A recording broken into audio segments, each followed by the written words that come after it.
session.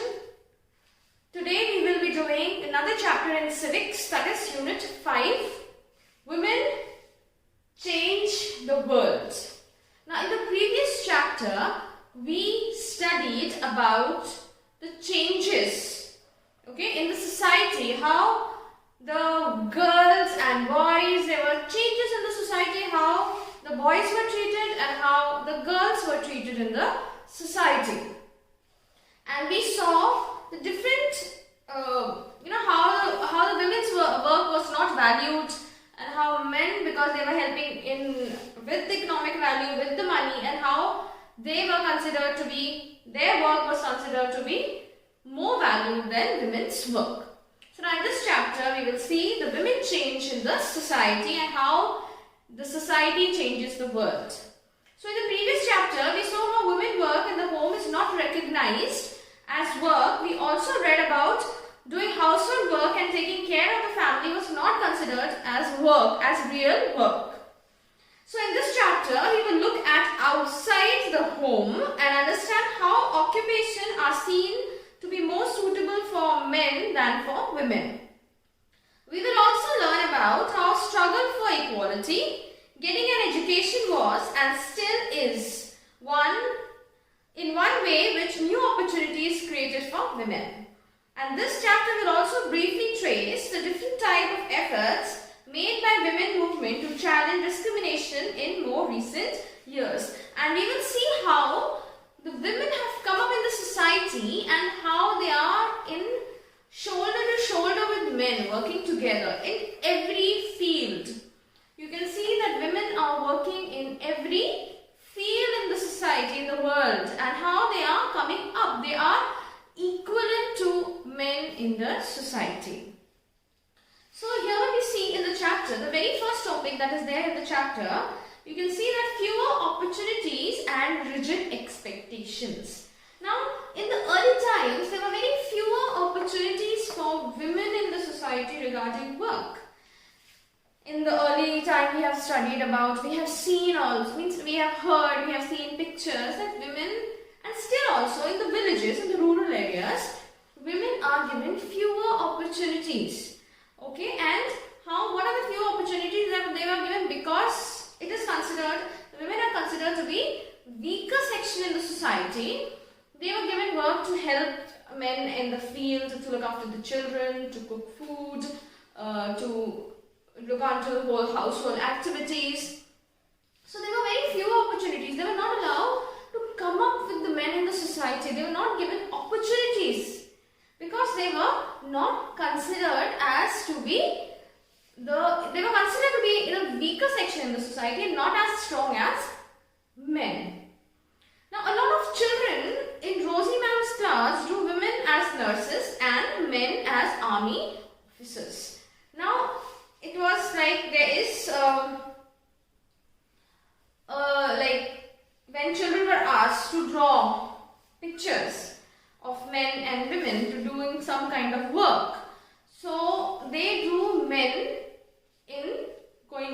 as army persons and women as nurses. Right, because it is a mindset that men are strong, so they can be in the army or they can do strong work. And women being not so stronger than men, they can be doing some work that is to be not too much of exposure or not too much of it's given in the society. So the reason they did this because they feel that outside the home too, women are good at only certain jobs, right? For example, many people believe that women are better nurses than men. Similarly, they believe that men are better army officers or policemen than women.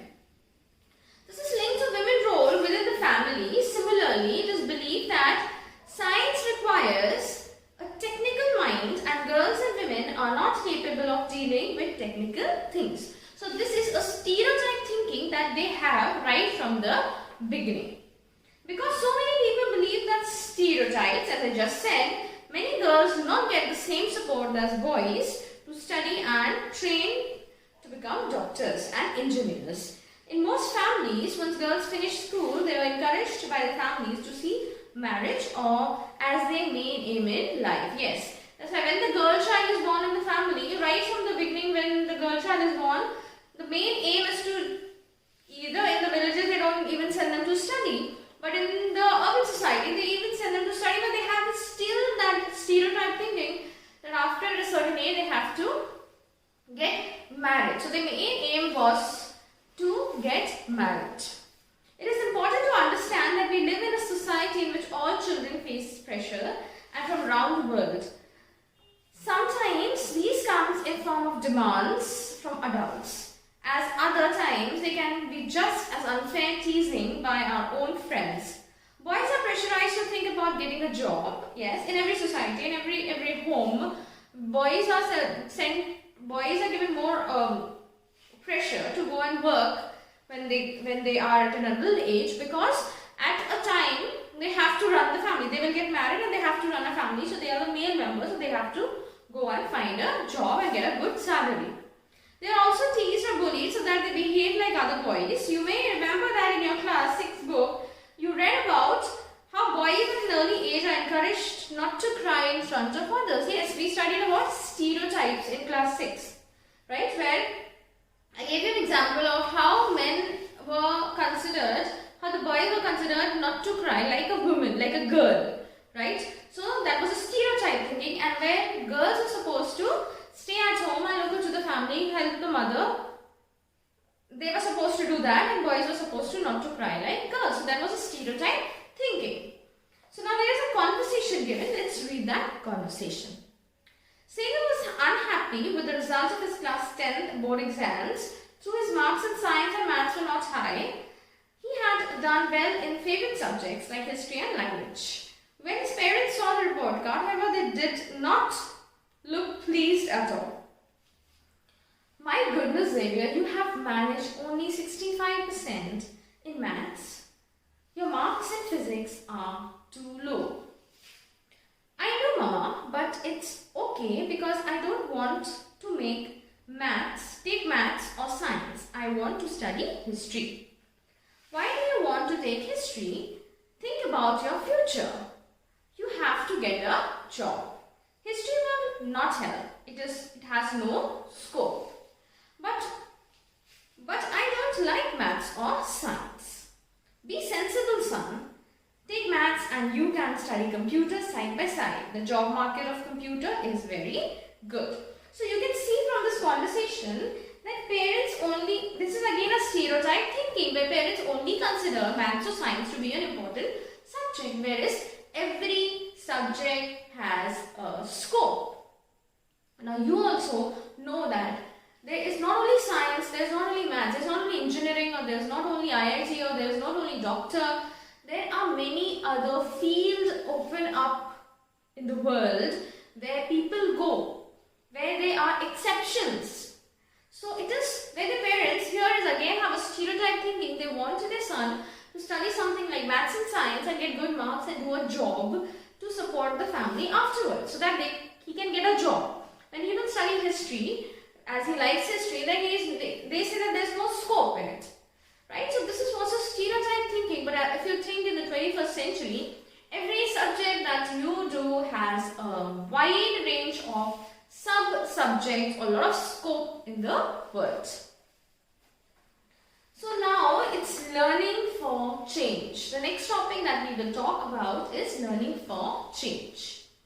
Now going to school is an extremely important part of your life. Yes, because academics are very, very important. As more and more children enter school every year, we begin to think that it is normal for all the children to go to school. Today, it is difficult for us to imagine the school and learning could be seen as out of bounds or not appropriate for some children.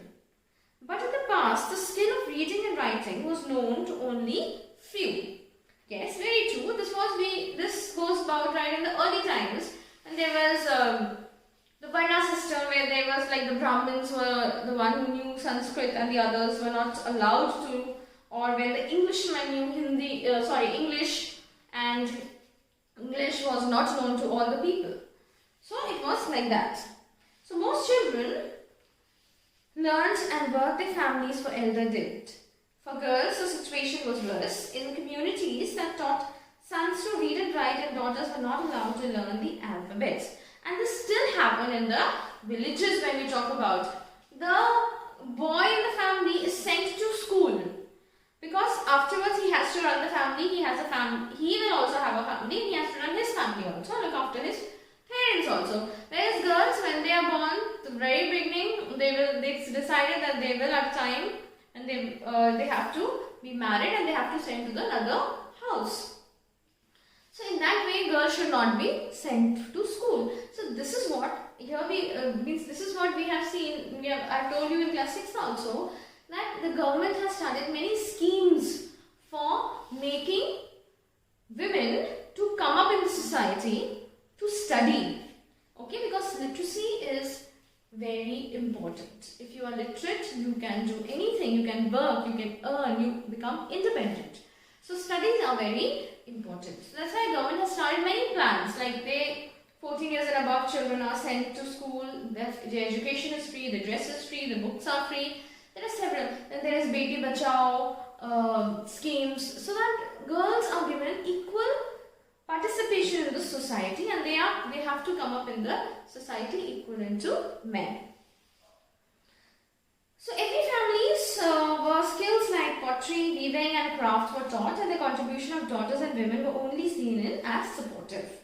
For example, in the pottery trade, women collected the mud and prepared the earth for the pots, but since they did not operate the wheel, they were not seen as potters. Right? Like in the early times were potters. You see potter as you always see a potter who makes pot as a male, right? Whereas how he's able to make that pot? He only sit at the wheel and make the pot from where he gets the mud. From where he gets the mud and all. Who brings the mud? So it is the women who do all these work. But if you see in the job of a potter, the male is portrayed as the one who is making the pots, and there is no contribution of women even mentioned. So in the 19th century, many new ideas about education and learning emerged. School became more common and communities that had never learned reading and writing started sending their children to school. But there was a lot of opposition for educating girls even then. Right, because if they have that in mind, that if the girls will be sent to school, who will do the household work? If they are brought up in the society, if they are made equal in the society, they will have their views, they will become independent, they will be not dominant, they will not be under anybody, they will not become a dominant society, they will not become a dominant race. So that's why there were a lot of opposition from all sorts of every society to not let women study. Yet many women and men made efforts to open school for girls, and women struggled to learn, read and write. So that is how, there is one example given here about Ramabai. 1858 and 1922. I would like to read this for you. Shoraba with her daughter championed the cause of women education. She never went to school but learned to read and write from her parents. She was given the title of Pandita because she could read and write Sanskrit, and remarkable achievements as women, and then were not allowed such knowledge. She went on to set up a mission at Khedgaon near Pune in 1898, where widows and poor women were encouraged not only to become literate but to be independent. Yes, if you are literate, you become independent. You can work, you can earn for yourself. Then they were taught the variety of skills of carpentry to running to printing press, skills that not only usually taught to girls. Even today, the printing press can be seen in the picture. You can see in the picture when you will read the chapter. Now let us read about the experience of Prashandari Devi. This is another one, okay, 1800 to 1890. Who was born in West Bengal some 200 years ago. At the age of 60, she wrote her autobiography in Bangla. Her book titled Amar Jaban is the first known autobiography written in an Indian woman. Prashandari Devi was a housewife from a rich landlord's family. At At that time, it was believed that if a woman learned to read and write, she would bring bad luck to her husband and become a widow. Despite this, she taught herself how to read and write in secret. Well, after her marriage, so why they considered it to be a bad luck? Because again, as I said, that men were afraid that if they will learn, they will become outspoken. They will start coming up in the society. They will start